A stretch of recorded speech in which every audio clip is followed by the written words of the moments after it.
All right. He's back on the Rich Eisen Show, one of our favorites. Always love chatting with the host of Green Light with Chris Long podcast. Host Chris Long. Good to see you, Christopher. How are you? Oh, Rich, what's up, man? I'm pretty good. How are you? I am. I'm missing you. I'm thrilled that you are back on this program. Good to see you. Good to be missed. Good to be what? missed. It is good. It's better to be missed than people being like, man, every week with this guy, you know? You know what? You're talking to a guy that's on the air 3 hours a day every day. So hand up. I'm becoming Rich Eisen over at my little network. Ladies and gentlemen, more is more with Chris Long back here on the program. All right, let's just jump into it. The Kansas City Chiefs. We always enjoy having a level of concern conversation with you right around this time of year. What are you concerned about, unconcerned about after we saw what happened in Jacksonville on Monday night, Chris? Well, I suppose it depends on what your aspirations for the team are. I think if you think they're a Super Bowl contender, there are some concerns I would have. I mean, like defensively, you said that coming into the year. I don't know that they're the team that they've been in the past defensively. I think a lot of people got real panicky about the offense in the form that it was, like in the form that it was in like the first month of the season, where you didn't have anybody outside. You can see how much Xavier Worthy helps being back on the field. I think you're going to see more too high. You see people playing off a little bit more where you can run the football. The run game was improved last night. I think one thing that probably gets lost in the shuffle is that this offensive line, by the end of the year, I would think is going to be the best group that he's thrown behind in a couple of years because of Simmons at left tackle and Kingsley at guard's doing a better job, and in the run game he's a force. So I think the offense is going to be fine. And you see the screen game opens up everything, and it will be even more so when Rashee Rice gets back. But the defense, I think, like the lack of pass rush, to me is a problem outside of Chris Jones. I know Spags can manufacture pressure with the best of them. And I know that they are working some things out in the back end, and Spags is a guy who tinkers with the lineup throughout the season. So I don't think we'll see the final product until late in the season, but I think the level of concern would be more on the defensive side of the football for me. I think the offense is going to look really dangerous by the end of the year, especially when they get Rashee Rice back. Look how much the zones expand when you play a team like Jacksonville, who's down Trayvon Walker and can't really get a pass rush. As the down goes on, Patrick Mahomes has options. That's not going to be a problem as the year goes on. That said, they're now 2.5 games behind the Jacksonville Jaguars, and so the Colts at 4-1, the Bills at 4-1, and the Steelers are coming off of a bye week at 3-1. There's enough time in the remaining parts of the season for the Chiefs to catch up to them, if not overtake them. But you're seeing the penalties, 13 penalties on Monday night. You're seeing the little things like holding penalties on the same guy on 2 kickoff returns. That's kind of like, the runny nose of a team that's not a Super Bowl team that you're seeing the Chiefs have that haven't seen in the past. So I go back and forth. I mean, I just led the show kind of going back and forth where I'm wondering, because I did choose the Chiefs to win it all this year. Me, you're looking at him. I did. No, I said ooh, not who. Oh, I said, okay. Ooh. Okay, good. I said like ooh. Yeah. Oh, okay. I don't see it. I just don't see it. I mean, like, certainly it could happen.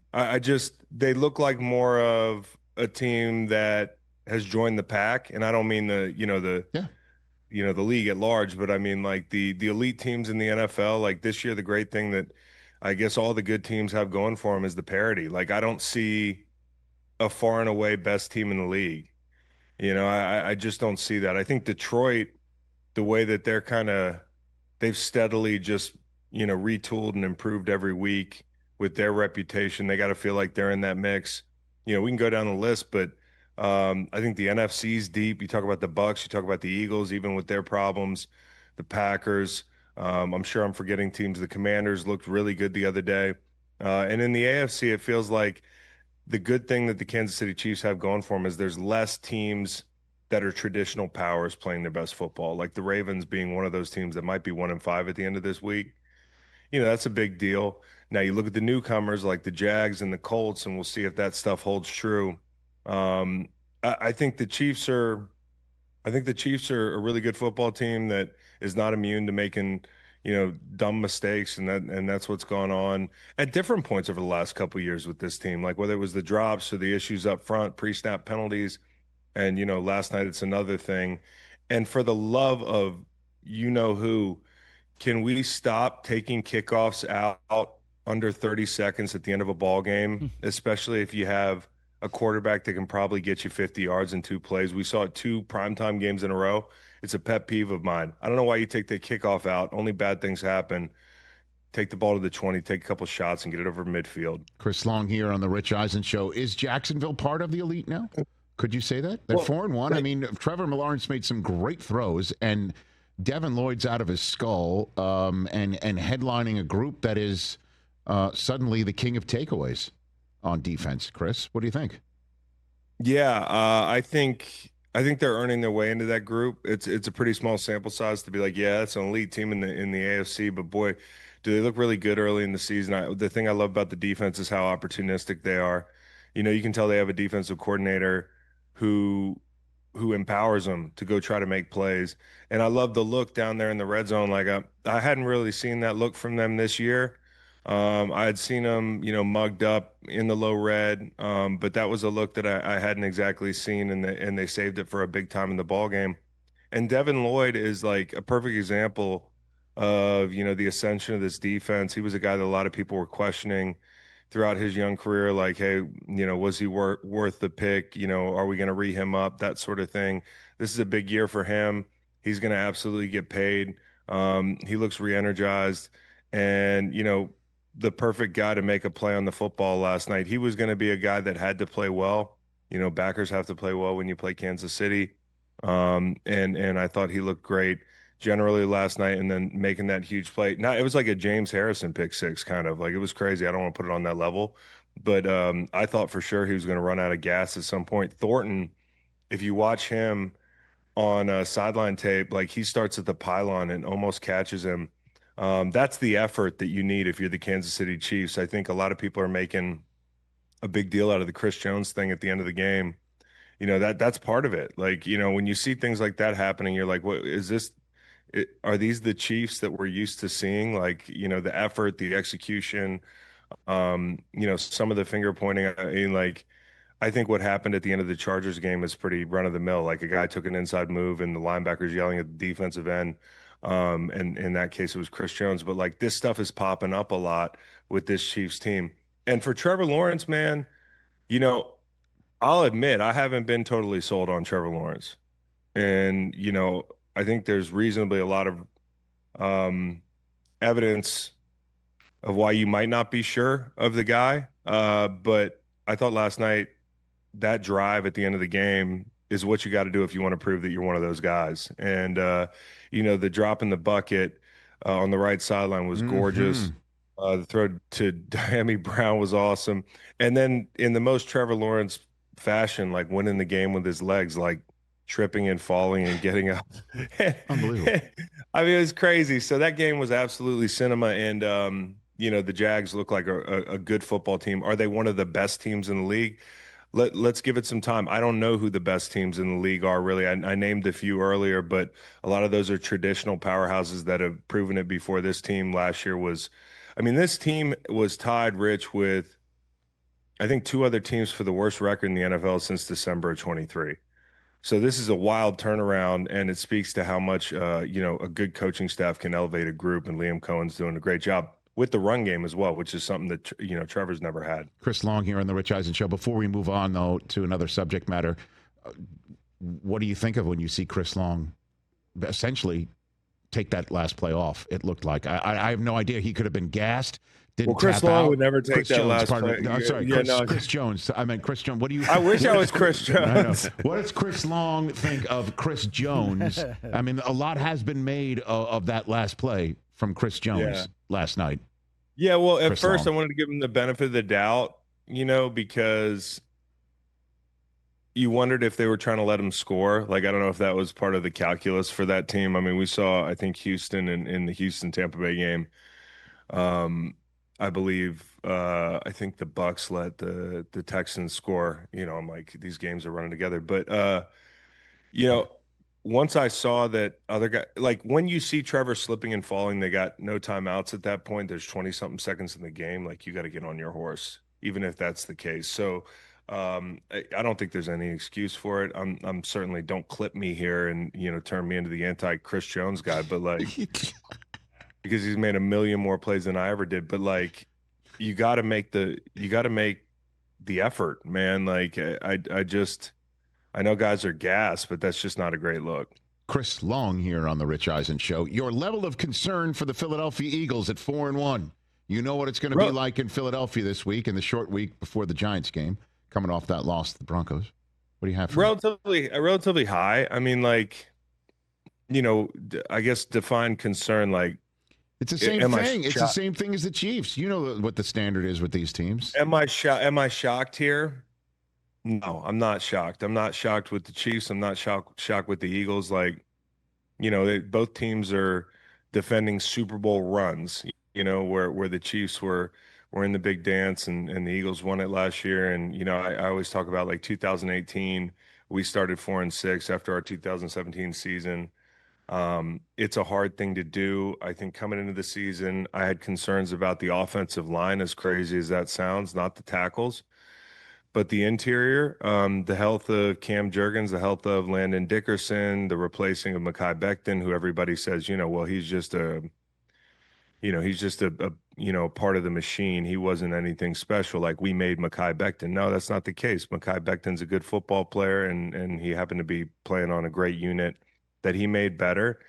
And you can see the issues they've had running the football. I think the last couple weeks, we've seen in the second half of games, I thought Todd Bowles did a great job of mixing in some simulated pressures, Rich, which would be, when it looks like a blitz to the naked eye, but you're dropping the defensive lineman out and adding a rusher off the ball. And so it's just another way to kind of trick the quarterback's eyes. And we saw this week, there was kind of a repetition of that theme and more zone played behind everything in the second half, and Jalen had a lot of trouble with it. And you've got two guys outside who are not getting the ball enough. One of them is making a bigger deal about it, and you got your all-world running back who sitting in the backfield saying it doesn't really matter who gets the ball. It's about winning football games, and I think that's got to be the attitude. I think it is going to be uphill for this offense for most of the year, like especially if you don't have a dynamic play caller, and Kevin Patullo hasn't proven to be that thus far. I think Jalen's a tremendous player, but like most quarterbacks, the scheme can elevate him or make him look worse than he is. And I think what you see is a lot of kind of oscillating between those two extremes, because this guy has had to learn a bunch of new systems from new coordinators over his young career. And so, the defense, Vic Fangio, he keeps the floor high. I think he does a great job. And when you hit on two of, those corners that you did last year in the draft, you're always going to look good. But coming into the season, we're worried about pass rush. On the edges, they have had a hard time getting home. And then we worry about that third corner. And, 2 weeks ago, they played Tampa Bay Buccaneers, and Grizzard, he targets, I think, Quignon and Cooper 18 times. And I'm sitting there and I'm thinking, if I'm a Bucs fan, like, what are we doing? Keely Ringo's out there. Sean Payton wasn't going to make that same mistake. And so early and often they went there. And I just think the Eagles are more human this year, and that's okay. Like most teams in the NFL, every year it's not going to be like 2024 Eagles. Like 2024 Eagles, one of the best teams this century, in my opinion. So it's not going to be like that every year. And so am I concerned about them? Sure. Like, are they a playoff team? Absolutely. Is it a foregone conclusion they represent the NFC in the Super Bowl? If you're an Eagles fan and you think you just deserve that because we were there last year, the first 5 weeks are an indication that, it's really hard to be that team last year. It's not going to be that way every year. So what do I think they need to do? I think when the Dolphins let Mike McDaniel go, they need to call Mike McDaniel and say, hey, you want to come up here and sit in our offensive meeting rooms and tell us how the hell we figured this thing out? And And I think maybe you got to get creative, turn to things like RPOs more. We saw that in the game last week. You know, people are saying, where's the run game? Maybe there's other ways to get to it. But they have to play better, because this, while you're 4-1, is not going to land you in the Super Bowl. You have to win 3-4 games in a row to play in the Super Bowl, and the consistency has been a killer. Chris Long here on the Rich Eisen Show. So I'll ask you this in a sports talk radio term type of question, Chris. 4-1 Detroit, 4-1 Tampa, 4-1 Niners. You got to put your marker on one of them right now. Through 5 weeks, you put the marker on who? I put the Bucs in the Super Bowl before the season, and Okay. I'm not going to do the thing where, although that is like throwing darts, you know, like as y'all know in sports media, like Sure. you know, trust my picks against the spread week 16 way more than my my pick for who's going to the Super Bowl, because we haven't seen the teams play. But the feeling I had about the Bucs this year going in, and certainly all three of those teams are very good, and we should throw the Packers in that mix as well. Sure. Maybe even the Rams with a good kicking game. The Rams, you know what I mean? I didn't mention them earlier. That's why I think the NFC is so deep this year, which is another reason why it's really hard to just put the Eagles back in the Super Bowl. I think the Bucs haven't even rounded into form yet, and they have won all 4 of their games in crunch time, leading game-winning or game-tying drives, like under a minute to go, and a lot of them on the road so far. I thought they played really poorly in the Eagles game in the first half and came, charging back in the second. But this is a very good football team. They haven't had Mike Evans, Ibuka, as Gronk would call him, Big Boo, is what Gronk called him. And then who's a stud. I just think they do such a great job. They haven't had him and Godwin and Evans on the field at the same time all year long. Bucky Irving's hurt right now. They've had Charlie Heck playing tackle. They've had like multiple offensive linemen down, and I know that that's going on everywhere. But to go to Seattle like that and winning that, and I think Seattle's a very good team. I think maybe at the end of the season we can include Seattle in that group of like the NFC who's who. It's just a deep, fun conference. I certainly respect what the Niners are doing. If the season ended right now, I'd probably say Shanahan gets Coach of the Year. I just think he does such a amazing job. And certainly you could throw Shane Steichen in that conversation. But yeah, they're great. And the Lions fans are going to be the first to remind you that, hey, you forgot about us. Nobody forgot about the Lions. The Lions are the team that, despite everybody's signaling that they were going to get a lot worse this year, have not gotten a lot worse. They actually look pretty good. And, it goes to show it's a players league. Schemes matter. They can help. But they've got a lot of great players there, and that persists. So let's do the same on the AFC side before I let you go, Chris. You got the Steelers at 3-1, the Broncos at 3-2, and also the Chargers at 3-2. And lo and behold, your 3-2 New England Patriots. Which one do you think is the most dangerous out of all 4, knowing their current predicaments, if you will, for the Chargers being banged up? The Steelers are coming off of a 3-1 start and a bye, but there's a lot of wait and see still for them. We just saw what the Patriots did and the Broncos just did. Chris, what do you got for me? So if the Chargers had both their tackles and all the people that they came into the season with, I'd say it's the Chargers. I mean, like, they're on tackles 4 and 5 and running back 3 and 4 right now. It's crazy, and they've got no pass rush. They play zone behind it, so they're up. What's creek without a paddle, and so you've got that, and then you've got you mentioned the Broncos. Here's my take on the Broncos.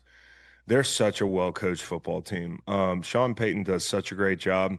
The quarterback has to just make the throws when they're there. If the quarterback makes the throws when they're there, they might be 5-0. And of course, you are, including in that assessment, the Colts game where there's that leveraging penalty. Right. I'm sure fans would say, "Oh my, we should have won that game," and you could certainly argue that fact. But I guess the point I'm making is like the game the other day, which was such a big deal for the Broncos, is a microcosm of everything. In the first half, Sean Payton's scheming up shots and plays to the point where, like, if Bo Nix hits them, they're winning that game at the half. There's zero shock that they won that game for me, even being down.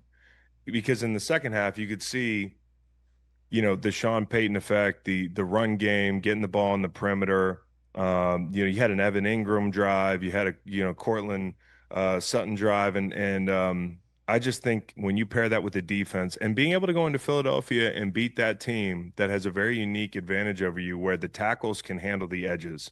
And now I know Benito had 2.5 sacks, but 2 of them, Jalen Hurts has the ball for 6.5 seconds, each time. It's like, it's like you can watch The Godfather. Seriously, in one of the drop back passes that Benito. So it's like, bro, like I don't think people put enough stock in that. Like, going to Philly and 2 of your best players are just not going to be huge factors in the game, and they can handle them with their tackles, and we still find a way to win that game. I say all that to say, like, I would have said the Chargers, but the Broncos in the state they're in are the most dangerous out of the teams you just mentioned. I need to see a bigger sample size of the Patriots. The thing I love about the Patriots, though, and people are talking about, hey, it's about Drake May and Josh Allen and division, all that. It's really more about, like, Josh Allen has to contend with Mike Vrabel's teams and, like, the personality of those teams and the way it bleeds into the way the defense hunts him and the physicality with which they play. Like, there was a drive in the third quarter where, they were hitting Josh, and I was like, man, he hasn't looked. Remember, he played Houston last year and got really dinged. He actually had a concussion, I think, in that game, and they put him back in the game, which is a shame. But he was getting beat up. And, it's one of those things now where, like, every time he plays New England, he's going to know that those hits are coming. Does that take him out of his game? I think the other night looked like a vintage Vrabel spot. And I love the way Josh calls a game. Like, early in the game, we're going to dink and dunk. We're going to take what's there. We're not going to put too much on the quarterback, but when it's time to make the big throws, he did. And I think Drake's fabulous. So a lot of fun. Let me give you the non-answer. No. You gave me an answer. You said the Broncos. You actually gave the Broncos an answer. And the Patriots, again, the fact that McDaniels can dial it up with Drake May towards the end of a game, and he can go 13 of 14 in the second half and make the throws and get out. I mean, he's the one who looked more like Josh Allen than Josh Allen on Sunday night. He really did. I mean, getting out of Daquan Jones's grasp to make a 12-yard gain to start a drive to win it. Yes, I mean, that's you need more. You need stuff. more out of your offense. If you're the Bills, you have to score 30 points in that game. Like, right. I know that the Patriots have a good defense, but the Bills will tell you, like, they didn't execute. They turned the ball over. That's very uncharacteristic of them. Mm-hmm. The next time they play, they're going to try to turn that thing into a shootout. And that's what they should do. And so I think the Pats are here to stay, as far as, like, they're going to be a pain in Buffalo's ass for a long time. Especially with Vrabel's personality and everything. All right, Chris, who's on your pod this week? What do we got? Who do we have? Bro, nobody, man. We're just dudes talking ball. It's just in-house dudes talking ball. It'd be like if you and your outfit just didn't have any guests on. That's kind of what we are.